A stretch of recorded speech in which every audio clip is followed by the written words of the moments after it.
Sir మరొక ముఖ్య అంశం రాజధాని విస్తరణకు మరో 44,000 ఎకరాల భూ సమీకరణకు ఆంధ్రప్రదేశ్ ప్రభుత్వం శ్రీకారం చుడుతుందట. 4 మండలాల్లోని 11 గ్రామాల్లో చేపట్టేందుకు ప్రతిపాదన. అంటే ఇప్పుడు ల్యాండ్ పోలింగ్ అనేది డెఫినెట్గా ల్యాండ్ అక్విజిషన్తో పోలిస్తే బెటర్ స్కీమ్. ఎందుకంటే ప్రజలు వాలంటరీగా ల్యాండ్ ఇవ్వడమే కాకుండా ఆ పెరుగుతున్న ల్యాండ్లో వారికి భాగస్వామ్యం. ఇది బెటర్, డెఫినెట్గా మోర్ ఇన్నోవేటివ్ స్కీమ్. ల్యాండ్ అక్విజిషన్లో ఏం జరుగుతుంది అంటే భూమి ఇచ్చినప్పుడు వచ్చే నష్టపరిహారం చాలా పరిమితం. ఆ భూమి అభివృద్ధి అయ్యాక వచ్చే లాభం చాలా ఎక్కువ. ఇప్పుడు మీకు మన రాజీవ్ గాంధీ ఇంటర్నేషనల్ ఎయిర్పోర్ట్ ఉంది ఉదాహరణకు. అవుటర్ రాజీవ్ గాంధీ ఇంటర్నేషనల్ ఎయిర్పోర్ట్కు ల్యాండ్ ఇచ్చిన వ్యక్తికి ఆ రోజు కొన్ని లక్షల రూపాయలు ఇచ్చారు. ఆ లక్షల రూపాయలు వాళ్ళు ఖర్చు పెట్టుకున్నారు. కానీ ఆ పక్కనే ఉన్న ల్యాండ్ ఓనర్ ఏమో బాగా డెవలప్ అయ్యాడు, 100 కోట్ల ఆస్తిపరుడయ్యాడు. అందువల్ల అభివృద్ధిలో భాగస్వామి అయి అభివృద్ధి ఫలితాలను ఆ భూమి ఇచ్చిన వారికి కూడా అందించే కాన్సెప్ట్ ల్యాండ్ పోలింగ్. అందుకే మీకు ల్యాండ్ ఇచ్చిన వ్యక్తికి డెవలప్డ్ రెసిడెన్షియల్ ప్లాట్లు, కమర్షియల్ ప్లాట్లు ఇవ్వడం ద్వారా ఈ డెవలప్మెంట్ అంటే తమ భూమి పైన జరుగుతున్న అభివృద్ధి ఫలితాలలో భాగస్వామి. ఇప్పుడు మనకు హైదరాబాద్లో కానీ ఎక్కడ కానీ మీకు ల్యాండ్ ఉందనుకోండి, మనం డెవలపర్ రియల్ ఎస్టేట్ డెవలపర్కి ఇస్తాం. సో ఇచ్చినప్పుడు ఎంత, హైదరాబాద్ అయితే కొంత కాస్ట్లీ ల్యాండ్ కనుక 50%, 60% అపార్ట్మెంట్ నీకు ఇస్తారు. అంటే ఏంటి, అక్కడ ల్యాండ్ ఓనరు తాను ఇచ్చిన ల్యాండ్ పైన క్రియేట్ అవుతున్న ఆస్తిలో, సంపదలో వాటాదారు అవుతున్నాడు. అందుకే నీకు ల్యాండ్ ఓనర్లు చాలా ఆనందంగా డెవలపర్లకు ల్యాండ్ ఇస్తున్నారు. Similar concept land pooling. అంటే ప్రభుత్వం ఒక డెవలపరు, ల్యాండ్ ఓనరు రైతు. సో ఇక్కడ క్వశ్చన్ ఏమొస్తుంది అంటే, ఒక లార్జర్ క్వశ్చను, 3 పంటలు వచ్చే భూమిని వదులుకుంటే ఏంటి, పంటలు పండని భూమిలో నగర నిర్మాణం కావాలి కదా. సో ఇది ఫుడ్ సెక్యూరిటీని దెబ్బతీస్తుంది, పర్యావరణం దెబ్బతీస్తుంది. అది వేరే డిబేట్. ఆ డిబేట్ ఆ దశ దాటిపోయింది. ఎందుకంటే అమరావతి వచ్చేసింది. అమరావతి రాకముందు ఈ డిబేట్లో కొంత అర్థం ఉంది. ఎందుకంటే పంటలు పండని డ్రై ల్యాండ్లో నగరాన్ని నిర్మించుకుంటే లాస్ ఉండదు అని.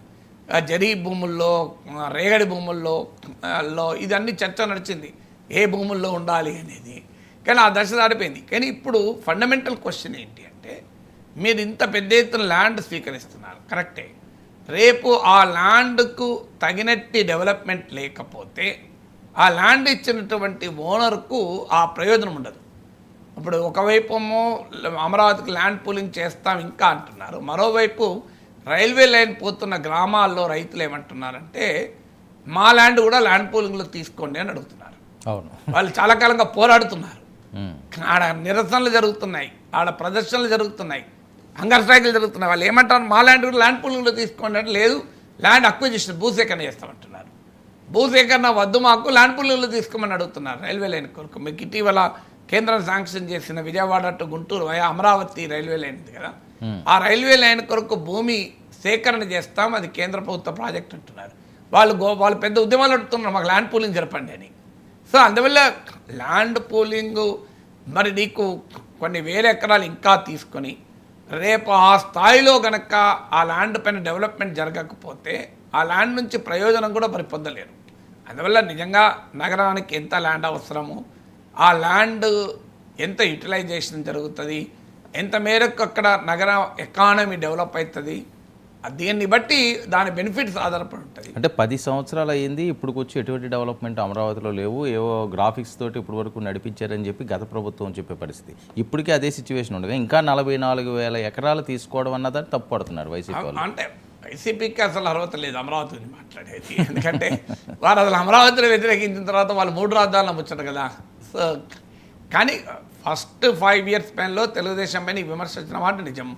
నేనే అనేకసార్లు అన్న, హైదరాబాద్లో సెక్రటేరియట్ బిల్డింగ్ కేసీఆర్ 2 రోజులు కట్టాడు.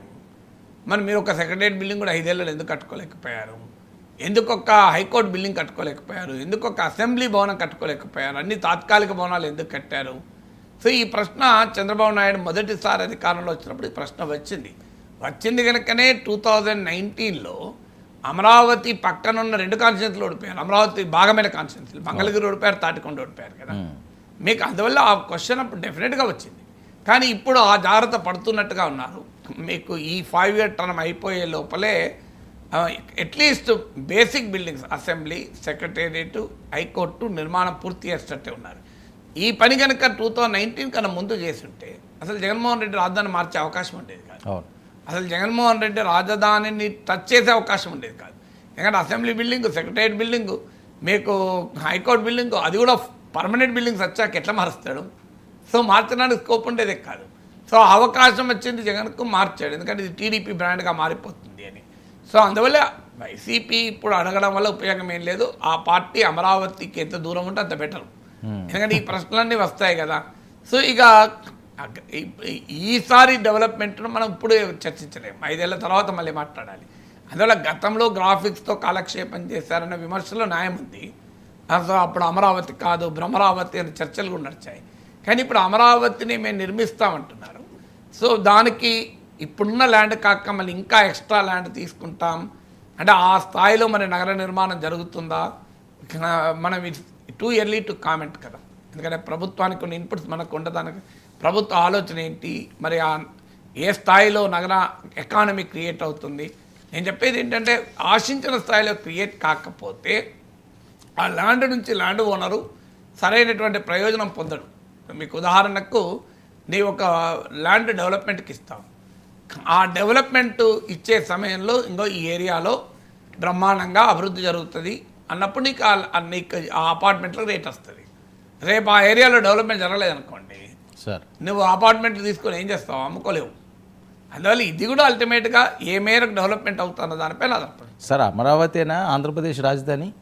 అందులో అనుమానమే ఉంటుంది. ఇంకా అనుమానాలు గతంలో వచ్చినాయి కదా, ఇప్పుడు కూడా అది అది క్లియర్గా ప్రభుత్వాలు చెప్పాయి. ఇంకా ఐ డోంట్ థింక్ జగన్ మళ్ళీ అధికారంలోకి వచ్చినా కూడా అమరావతిని ముట్టుకుంటాడని అనుకోనిగా.